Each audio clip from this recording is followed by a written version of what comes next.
सभी सुनने वालों को डॉक्टर रजनी रमन झा, सह आचार्य संस्कृत विभाग, राजकीय महारानी सुदर्शन कन्या महाविद्यालय बीकानेर का नमस्कार स्वीकार हो।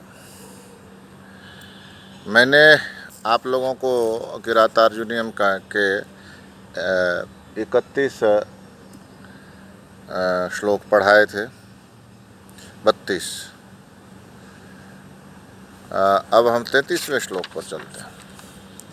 अवंध्यकोपस्य विहंतुरापदां भवन्ति वश्याः स्वयमेव देहिनः अमर्षशून्यं जनस्य जंतुना न जातहार्तेन न विद्विषादरः।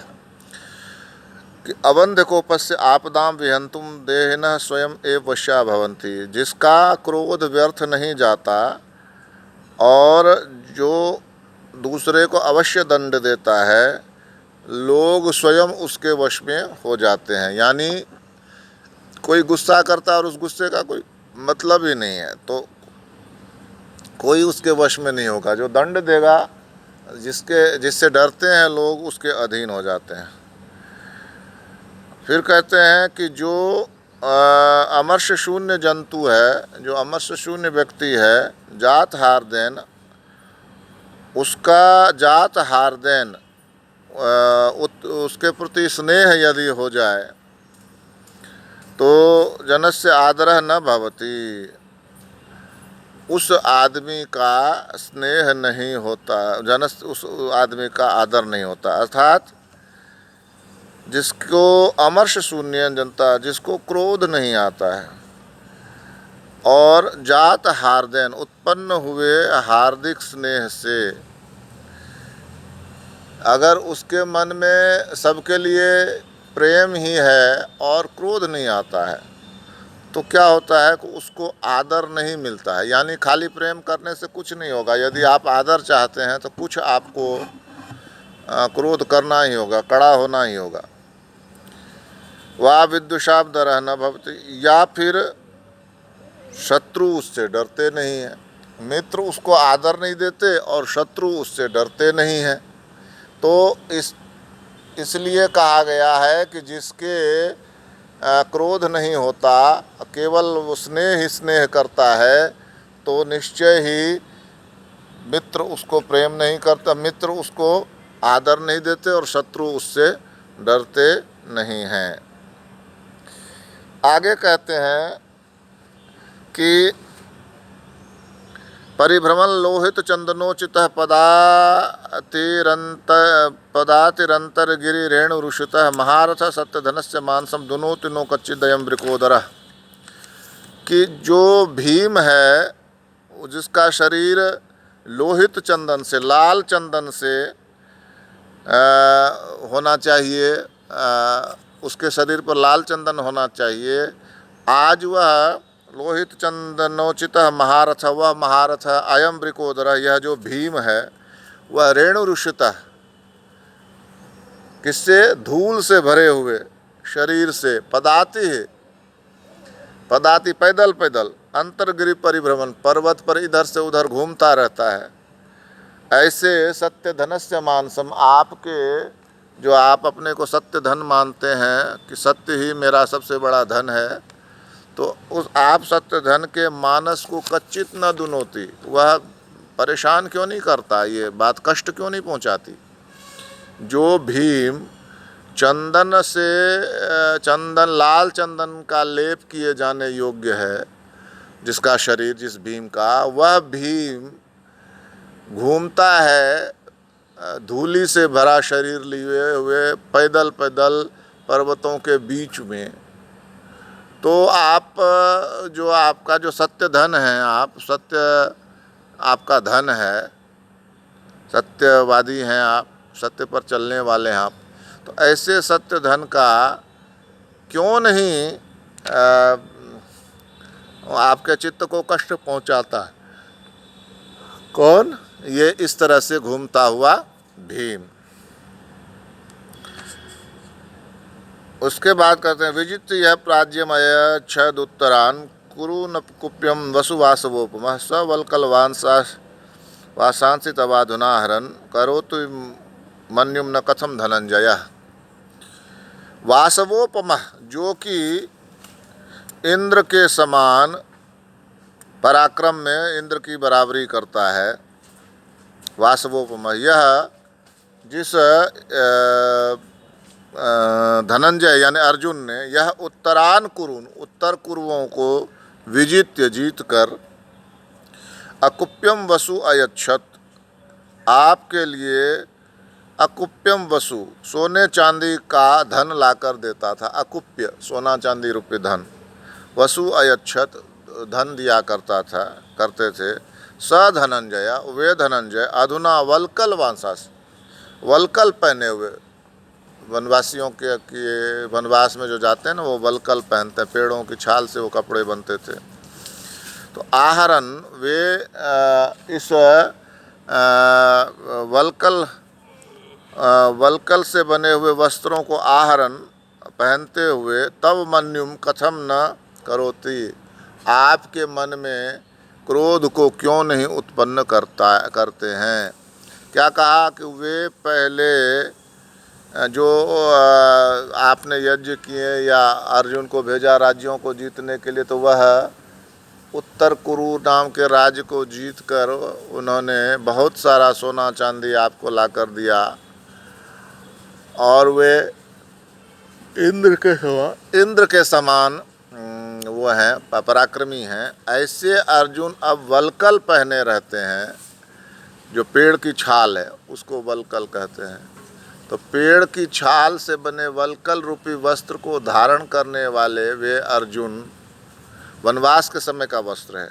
आपके मन को दुखी क्यों नहीं करते हैं, आपके हृदय में गुस्सा क्यों नहीं पैदा करते हैं, मन में गुस्सा क्यों नहीं पैदा करते हैं। यानी आपको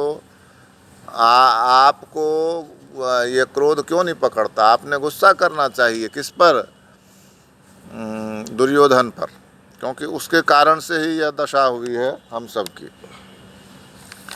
इसके बाद आगे वह कहती है द्रौपदी युधिष्ठिर को, वनांत शय्या कठिनी कृताकृति कचाचितो विश्वगिवा गजौ गजौ कथम त्वमेतो धृति संयमौ यमौ विलोकयन्नुत्सहसेन बाधितुम। वनांत शय्या कठिनी कृताकृति, वन रूपी बिछौने में सोने से जिनका शरीर कठिन बन गया है और जिनके चारों ओर केश बिखरे हुए हैं, आकृति विश्वक चारों ओर कचाचितो, और जिनके चारों ओर केश कचाचितो बिखरे हुए हैं, और विश्वक कचाचितो चारों ओर केश बिखरे होने से क्या हुआ, अगजऊ गजऊ, जो पहाड़ी हाथी की तरह हो रहे हैं। इव एतो यमो, ये दोनों जो जुड़वा भाई हैं, कौन कौन, नकुल और सहदेव, विलोकयन, इनको देखते हुए त्वम कथम धृति संयमो बाधितुम न उत्सहते, इनको देखते हुए आपके धैर्य और संयम में बाधा पड़े ऐसा आप धैर्य को नहीं छोड़ते। तो जबकि आपने धैर्य और संयम को छोड़ देना चाहिए। तो धैर्य और संयम छोड़ने के लिए आपका उत्साह क्यों नहीं जगता। नहीं, कोई धैर्य नहीं, ये दोनों भाई मेरे परेशान हो रहे हैं, ऐसे ज़मीन पर सोते हैं और वन के उस पर वनांत शैया, मतलब जो वन में बिछोना, पत्तों का बिछोना, और तो क्या बिछोना वन में, तो पत्तों का बिछोना बनाकर जो सो रहे हैं, वनांत शैया, वे बड़े सुंदर थे। आपको मालूम होना चाहिए नकुल बहुत सुंदर थे। अब यहाँ पर क्या हो गया कि यहाँ सोने से, जंगली पत्तों आदि पर सोने से उनके शरीर क्या है, बड़े कठोर हो गए, और इस कारण से ऐसा लग रहा है कि चारों ओर जिनके केस बिखर गए हैं, उनके ज़मीन पर सोते हैं ना तो केस टूटते भी होंगे, तो वो केस बिखर गए हुए हैं। तो ऐसा लग रहा है कि जैसे ये पहाड़ी गजराज हों। हाथी का रंग भी कैसा होता है, मतलब कीचड़ से लिपटा हुआ जो हाथी होगा वो वैसा ही होगा, जैसा कि वे ज़मीन पर सोने वाले नकुल और सहदेव। तो बाल ही बाल भरे होते हैं। हाथी भी जहाँ सोता है वहाँ बाल ही बाल भर जाते हैं। कोई भी पशु सोता है तो आप ध्यान करिएगा, उनके शरीर से बाल छूटते हैं और वहाँ बाल बहुत भर जाते हैं। तो हाथी का उदाहरण इसलिए दे रहे हैं कि ये बलवान है, इसलिए हाथी का उदाहरण दे रहे हैं। दूसरी बात कि जंगल में है तो गज का ध्यान ज़्यादा आता है। तो अब फिर से इसको देखते हैं कि वे वन में जो बिछौना है इनका पत्ते आदि का, इस पर सोते हुए जो नकुल और सहदेव हैं जुड़वा भाई, और इनके जो चारों तरफ बाल बिखरे हुए हैं, इस कारण से ये गज के समान लग रहे हैं। तो ऐसे दोनों जुड़वा भाइयों को, नकुल और सहदेव को कष्ट पाते देखकर आपके धृति संयमो, आपके धैर्य और संयम में बाधा क्यों उत्पन्न नहीं होती है? आप स्वयं धृति और संयम को छोड़ने की बाधा, धृति और संयम को छोड़ने का उत्साह क्यों नहीं करते हैं? यह कहना चाह रही है द्रौपदी। इसके बाद आगे कहते हैं, इमाम हम वेद न तावकिम धियम विचित्र रूपा खलु चित्त वृत्तिया विचिंतयन्त्या भवदा पदम परा रुजंति चेता प्रसभम ममादय। कि अहम इमाम तावकिम धियम न वेद, मैं आपकी इस बुद्धि को समझ नहीं पा रही हूँ, क्योंकि चित्तवृत्ति है विचित्र रूपा खलु, प्राणियों की चित्रवृत्ति विभिन्न प्रकार की होती है। स्वाभाविक है, सबकी विचित्र एक समान नहीं होती है, अलग तरह की होती है चित्तवृत्तियाँ। चित्त का जो वृत्ति है कि मन जो करना चाहता है वही चित्तवृत्ति है।